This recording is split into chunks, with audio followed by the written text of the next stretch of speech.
저희가 삼성전자를 비중을 이제는 보다 좀 빠르게 줄이기 시작했는데, 왜냐하면 여기서 삼성전자가 2배 올라가는 것은 정말 운이 좋아야 돼요. 근데 지금 저희들이 편입하는 종목들은 2배 올라가는 게 그렇게 어렵진 않아요. 한국 시장이 참 좋습니다. 모두 하이닉스, 삼성전자, 반도체 이렇게 바라보고 있을 때 미래에셋 증권이 1년 만에 700 몇십 %가 올랐대요. 그렇죠. 사실은 더 많이 오른 주식들이 있죠. 다 반도체만 바라보고 있는 이 시점에서 네. 우리는 증시각도기 TV를 보시는 이 시청자분들께서는 과연 어느 쪽을 공부하고 네. 어느 쪽으로 눈을 돌려야 할까요? 그 반도체 EPS 증가는 시즈널한 이야기입니다. 그러니까는 그 시즌이 언제 하이를 찍을지는 정확히 예측할 수는 없지만 시즌이 있다는 건 명백한 사실이죠. 즉 이걸 뭐 이쪽 동네 이야기로는 뭐 시크리컬이다, 사이클을 탄다, 뭐 이렇게 표현을 하는 거잖아요. 근데 기조적으로 변한 게 하나 있죠. 그거는 이제 한국에서 정책 효과고, 정책 효과는 아직 다 반영이 안 됐습니다. 저희들 포지션이 정책 효과에 많이 있잖아요. 사실은 정책 효과에 포지셔닝 잡았던 제일 큰 몫을 차지했던 주식은 사실 삼성전자보다 더 높은 수익률이 났죠. 그리고 그것뿐만 아니라 그 추가해서 더 많은 관련된 정책 관련주들을 계속해서 담고 있죠. 아직까지 여기에 공간이 많아요. 굉장히 많았는데 굉장히란 단어가 없어졌어 최근에. 이 굉장히란 단어가 점점 흐릿해지면서 제가 너무 스트레스를 받은 거예요. 네. 많이는 네. 어느 정도를, 그러니까 그 수익률 기준으로, 그러니까 그만큼 수익률이 난다는 게 아니라, 예를 들어서 정책 관련주, 뭐 자사수를 되게 많이 들고 있거나, 네. 배당을 치꼬리만큼 해줬는데 유보금이 되게 많다거나, 네. 이런 회사들이 많이 이제 성장을 할 수 있다, 수익률을 많이 낼 수 있다 그러면, 각도기님은 대략적으로 몇 프로 정도? 저희는 2배 이상 안 날 주식은 건드리지 않아요. 그러니까 저희가 삼성전자를 비중을 이제는 보다 좀 빠르게 줄이기 시작했는데, 그동안에 깨작깨작 줄였잖아요. 깨작깨작 줄이다 이제 빠른 속도로 줄이기 시작하거든요.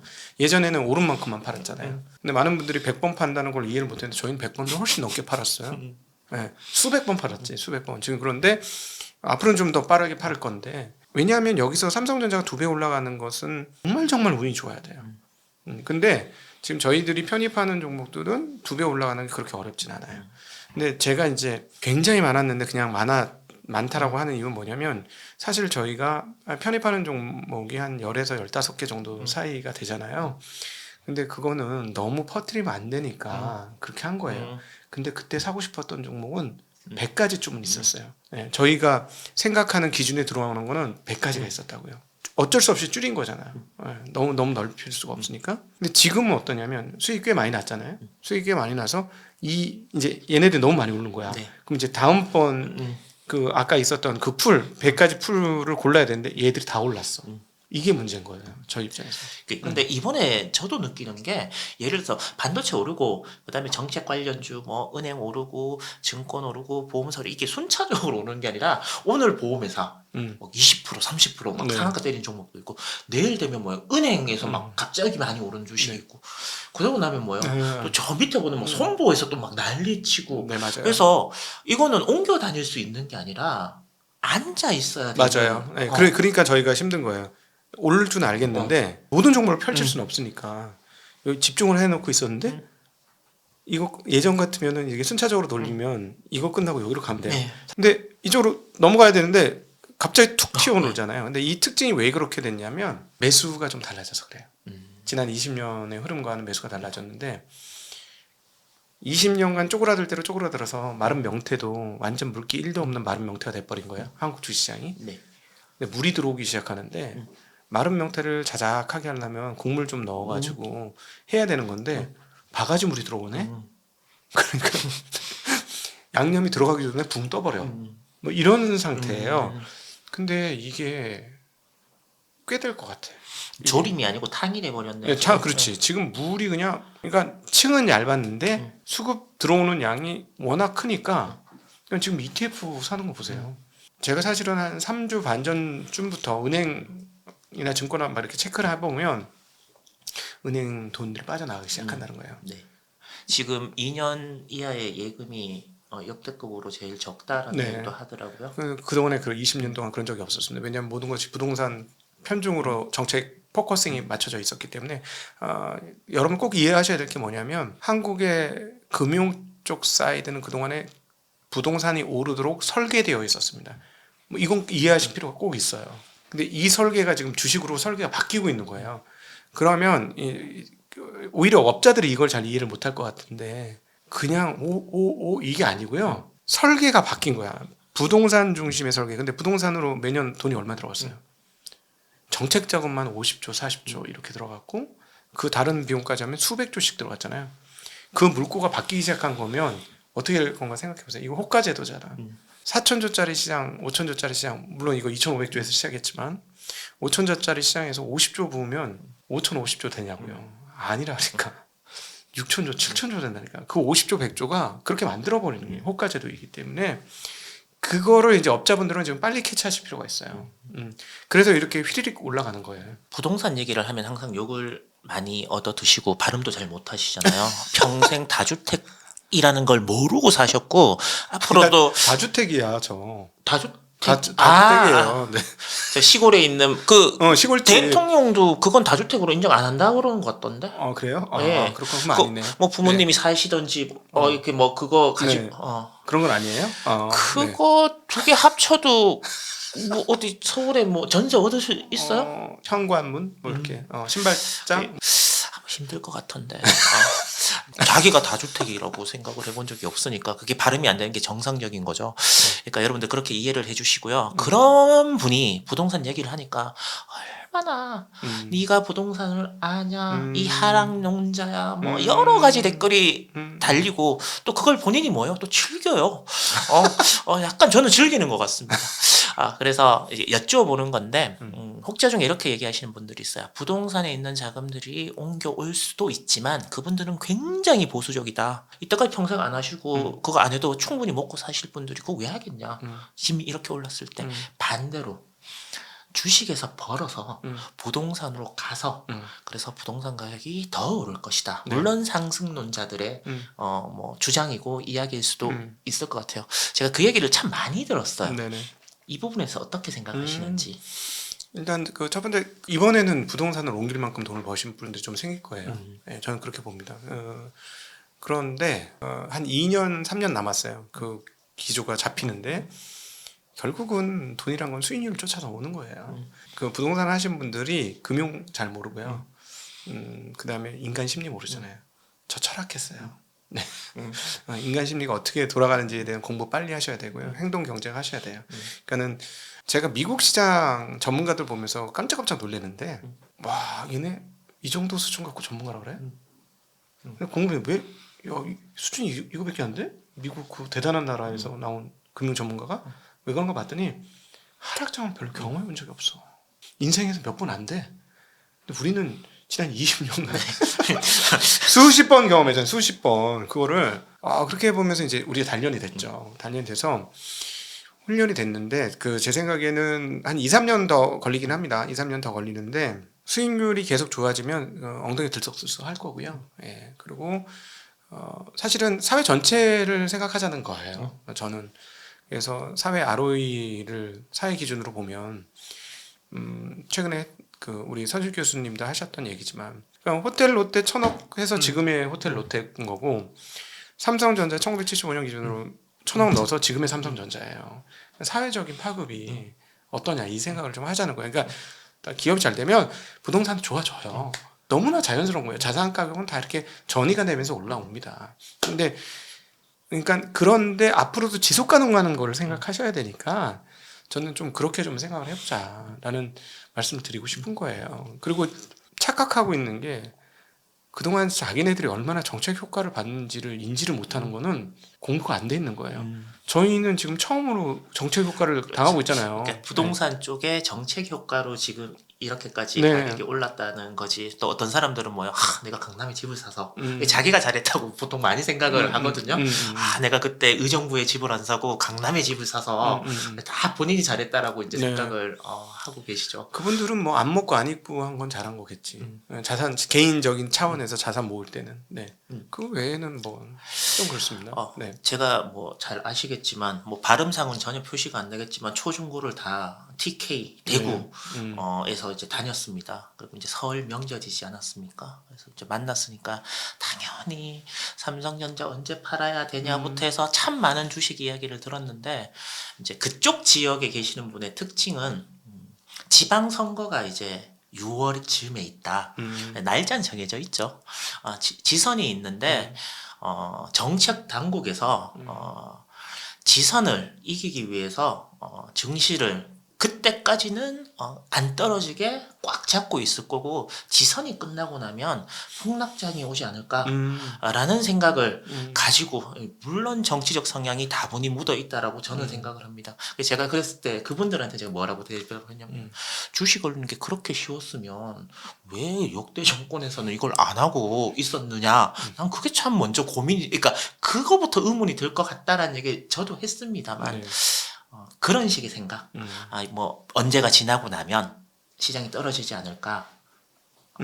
이런 유의 생각에 대해서는 어떻게 생각을 하십니까? 정치적으로 생각하시려면 조금 더 정치적으로 생각을 하셨어야 될 필요가 있다고 생각합니다. 지금 뭐 지수가 6천을 넘었으니 여기서 조정 뭐 500포인트 정도 오고 뭐 10에서 5에서 10%는 언제든지 올 수 있다고 봐요. 그리고 급하게 올랐으니까 뭐 한 15% 20%도 올 수도 있는 거죠. 그거는 열려 있는 거고요. 근데 또 대기 자금이 많아서 그렇게 많이 안 열려 있을 것 같아. 분위기 보니까 이게 보통 장난이 아니야. 근데 어쨌든 정치적으로 생각을 하실 거면 거기까지 생각하셔야 되는 거 아니에요? 이 정치인의 행적을 한번 살펴봐야죠. 그래서 제가 방송에서 한번 연구를 했는데 행적이 다 나와 있잖아요. 시장과 도지사 했을 때 행적, 공약 이행률 같은 거 한번 확인해 보시라는 거죠. 그러면 과연 어떻게 될 거냐. 그럼 오히려 그렇게까지 지금 보면 부동산이 큰일 났지. 표로 보이잖아 이제. 그렇죠. 지금 지지율 확 올라왔다면서요. 지금 그 부동산 세게 하면서. 모르죠. 그 뭐 또 거기에도 또 여러 가지 막 이념을 막 넣어갖고 그게 주식이 올라서 올라간 거지. 보유세 막상 때려봐라. 확 떨어질 거다. 그렇구나. 뭐 또 이렇게 또 얘기하시는 분도 있는데 하나 기본적으로 꼭 기억하셔야 될 게 뭐냐면 이 상황이 오게 된 것과 이게 지지율로 올라간 이유에 대해서는 생각해 보셔야 되겠죠. 최근에 EB, CB 발행이 엄청 많았어요. 공모 자사주 매입 소각 네. 의무화 건이 자꾸 올라오면서. 근데 굉장히 많은 EB 발행이 있었음에도 불구하고 또 상당히 많은 EB 발행 실패도 있었습니다. 그리고 상법 개정이 여기까지 국회를 통과하게 된 것도 생각해 보시면 산업 세력의 힘이 셌으면 가능했을까? 달라졌다는 거예요. 자, 그거 어디서 대표적으로 알 수 있느냐? 법인세가 많습니까? 소득세가 많습니까? 소득세가 역전했어요. 제 인생에서 처음 봐요. 네, 그것도 벌써 몇 년째예요. 이 말은 무슨 말이냐? 개인들이 가지고 있는 자본, 자산 규모가 어마무시하게 커졌다. 즉, 뒤집어 보면 산업 세력의 힘보다 자본의 힘이 더 세졌다. 세금을 많이 내는 만큼 당연히 거기에 대한 소리도 높게 낼 수밖에 없는 거예요. 착각하고 계시는 게 겉으로 보기에는 현재 정부나 대통령이 하드캐리하고 혼자 다 끌고 가는 것처럼 보이지만 한 10년 전에 해봤다고 생각해 보세요. 이렇게 한다고 될까요? 안 돼요. 분위기가 조성됐는데 딱 물꼬가 터진 거예요. 물꼬를 하나 마지막에 리본 하나를 딱 잘라준 거죠. 꼬임 실타래를 잘라주니까 본물 터진 거예요. 왜냐하면 이미 자본의 힘은 충만히 올라와 있었는데 그게 억지로 눌려 있었던 것뿐입니다. 오히려 그 압력이 눌려 있었던 압력이 뻥하고 터지는 그런 국면이라고 지금 보셔야 돼요. 예, 그러니까 상법 개정도 저렇게 통과가 된 거고 관련해서 그거 주장했던 국회의원은 어디 나가서 저희 방송에서도 한번 나오셨었는데 그냥 순식간에 저 매진됐어. 그 정치자금 매진됐어 그냥. 바로 완납이야 완납 다. 그 정도로 열기가 많이 올라간 상황이에요. 그러니까 그런 이 일이 그냥 단순히 정치적인 표를 위해서 한 게 아니라 이미 분위기가 조성이 상당히 많이 되어 있었다라고 보시는 게 더 정확한 얘기 아닐까 싶습니다. 제가 느끼기에 요즘 이렇게 고객 수도 많아지고 자산을 이제 이렇게 맡기시는 이제 금액도 점점 커지고 있으면서 회사가 점점 커지고 있는 거잖아요. 그러다 보니 뭐 수익률도 그렇고 여러 가지 부분에서 이제 운영하시는 데 있어 갖고 이제 소소하게 이제 일거리들이 많이 생길 것 같아요. 예를 들어서 저 같으면 그럴 것 같아요. 내가 진짜 피 같은 피 같은 5천만 원을 5천만 원을 이제 맡겨놨는데 맨날 이렇게 쳐다볼 것 같아. 왜? 내 식당은 하루 매출이 30만 원, 40만 원인데 주식은 뭐예요? 5천만 원 맡겨놓으면 조금 1% 오르면 50만 원씩 왔다 갔다. 그렇죠. 야, 또 전화하는 거지. 아니 시장이 2% 올랐는데 왜 우리 거는 안 올라요? 이런 일들이. 그래서 저는 사실 그렇거든요. 이 5천만 원의 소액을 그러니까 여러분 소액이라는 표현이 이 시장에서는 소액이 맞기 때문에 제가 드리는 표현이 금액 절대 금액 자체가 작다는 게 아니라 보통 2, 3억인데 어떤 마음인지 해서 그러니까 아 그래 진짜 좀 작은 돈도 모아서 같이 다 잘 살았으면 좋겠다는 마음으로 이제 금액을 많이 낮추고 그러면서 이제 증권사들의 협력 그 과정에서도 어려움이 있었다는 걸로 알고 있는데 그렇게 했는데 막상 하고 보니 또 그 5천만 원이라는 그 돈들이 모여 있어서 일하시는데 지장이 있지는 않으신지 저희 가려운 데를 긁어주셔서 참 감사하고요. 보통 이제 이런 자문 서비스의 최저 단위가 보통 3억이잖아요. 네. 왜 그렇게 하는지 이해는 돼요. 왜 그렇게 하는지 진짜 충분히 이해가 되고 일이 많은 건 사실이에요. 일이 많은 건 사실인데 그나마 그래도 되게 감사한 건 뭐냐면 저는 참 인복이 많은 것 같아요. 그런 측면에서 고객들 수준이 많이 높아요. 고객들 수준이 많이 높고 제가 증권사에서 만났던 분들보다도 수준이 높습니다. 매우 신사하고 점잖고 배려해 주시고 일단 그리고 제가 만나본 분들 중에 한 99% 정도는 사람도 좋아. 저희한테 오시는 분들이. 그래서 그게 참 자부심입니다. 그래서 어떻게 표현하냐면 우리 고객 1억을 너희들 고객 10억하고 안 바꿔. 우리 1억이 훨씬 더 대단한 분들이야. 뭐 시간만 주시면 10억은 내가 만들면 되지. 뭐 이런 거니까. 근데 굉장히 좀 그나마 저희가 버티는 게 그것 때문이죠. 그리고 사실은 말씀하신 대로 나와서 충격을 많이 받고 있어요. 증권사에 있었을 때 몰랐던 증권사의 허점들이 너무 많이 보여가지고 아주 충격을 많이 받고 있습니다. 이 프로세스가 너무 복잡해지는 것 중에 상당 부분이 증권사 내부적으로 풀어야 될 일들이 너무너무 많아요. 이거 좀 어떻게 좀 단순하게 해야 될 것 같아요. 이게 지금 좀 너무 복잡해져 있어. 뭔가가 정말 많이 복잡해져요. 그러니까는 이 핵심이 저거거든요. 그 어떤 상품을 그러니까 권해서 판매하잖아요. 근데 여기에 대한 충분한 학습이 안 돼 있어. 그래서 잘못 파는 거야. 예를 들어서 2년 전에 미국 국채를 파는 거지. 국채를 팔았으니 덩어리가 얼마나 컸겠어요? 미국 장기 국채. 지금 3년이 지났는데 어떻게 됐겠어? 마이너스거든. 이자 받은 거 빼면 마이너스야. 클레임이 나오겠죠. 클레임이 나오면 어떻게 되냐면 우리나라 분들은 막 클레임하면 보통 클레임하는 게 아니고 회사한테 뭐라고 할 뿐만 아니라 금감원도 가고 막 감독 당국에서 막 클레임해. 그러면 어떻게 되냐면 감독 당국에서 너희들 뭐 어떻게 된 거야? 시끄러운데 똑바로 못 팔아? 똑바로 해. 그래서 그 다음에 이제 온갖 감독들이 오는 거예요. 그 다음부터는 그 상품 자체를 아예 못 팔게 되는 거예요. 그럼 어떻게 되냐? 그 상품을 정말 사야 되는 좋은 찬스가 왔을 때 못 사요. 판매가 안 돼요.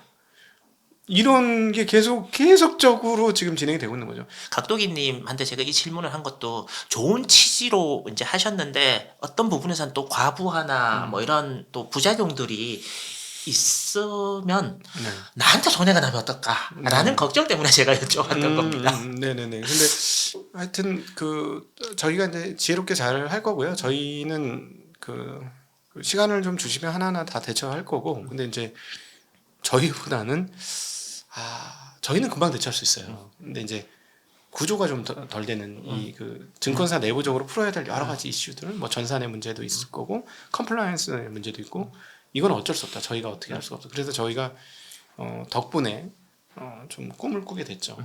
이런 상황들 보고 좀 토스처럼 간단하게 할 수 있는 모든 시스템을 일괄로 좀 가졌으면 좋겠다.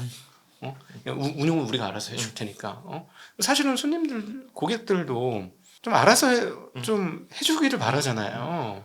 네, 믿고 맡길 수 있는 거. 근데 그게 너무 잘 안 돼서 그래서 저는 그런 생각입니다. 그걸 일괄로 만들고 진짜 딱 뭐라 그럴까 클럽처럼 여기 안에만 들어오면 딴 건 몰라도 별 신경 안 써도 돼. 이런 구조를 좀 만들고 싶은 생각. 너무 대중적으로 가지 말아야 되겠다는 생각. 그러니까 저희 채널이 딱 지금 좀 그렇잖아요. 대중 채널은 아닌데 편하잖아 우리들끼리는. 뭐 그런 구조를 고민하기 시작했습니다. 네. 오늘 제가 드릴 마지막 질문인데 이제 여기 보시는 분 중에 야 전문가라고 하면서 코스피 200보다 수익률이 낮는데 뭐 전문가야? 라고 말씀을 하시면 네. 전문가이신 각동희님께서는 무엇라고 대답을 음. 왜냐하면 많은 분들이 아마 지금 그런 의문을 가지고 저 수익률 따라가고 있나? 창립 고객들이나 기존에 그 있으셨던 분은 그런 데로 가고 있는데 새로 오신 분들은 못 따라가고 있거든요. 근데 위험 관리해야죠. 위험 관리를 하기 위해서 좀 더 낮은 수익률을 감내하는 겁니다.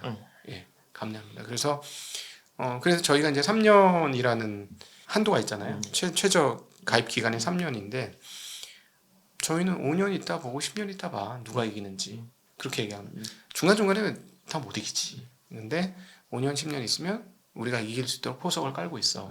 이런 겁니다.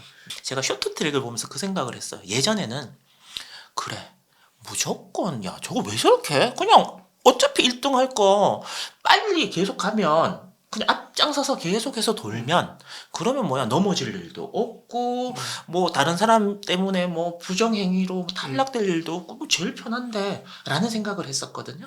근데 요즘 우리나라 이렇게 쇼트트랙 보면 그렇게 해서 1등을 하는 사람이 단 한 명도 없더라고요. 앞장서서 만약에 예를 들어서 1500m를 혼자 미친 듯이 막 질주를 해서 끝까지 그걸 다 도는 사람은 본 적이 없습니다. 앞섰다가 뒤섰다가 끼어들었다가 그렇게 하는 나름의 전략을 짜고 이런 얘기 하시는 분들 있잖아요. 야 밥만 먹고 운동만 했는데 왜 그거밖에 못해? 그 되게 하기 쉬운 말이라고 저도 예전에 많이 썼는데 요즘은 안 쓰거든요. 밥만 먹고 운동만 한 사람들끼리 나온 데가 거기에요. 여기 계시는 각도이님도 밥만 먹고 주식만 하시는 분들이 모여져 있는 이 시장에서 지금까지 살아남으셨고 앞으로도 살아남을 제가 항상 보면 나름의 비책이 있으신 것 같습니다. 믿어주시면 감사할 것 같아요. 그리고 조만간에 또 여러분들과 함께 할 수 있는 시간을 마련하도록 하겠습니다. 고맙습니다. 감사합니다.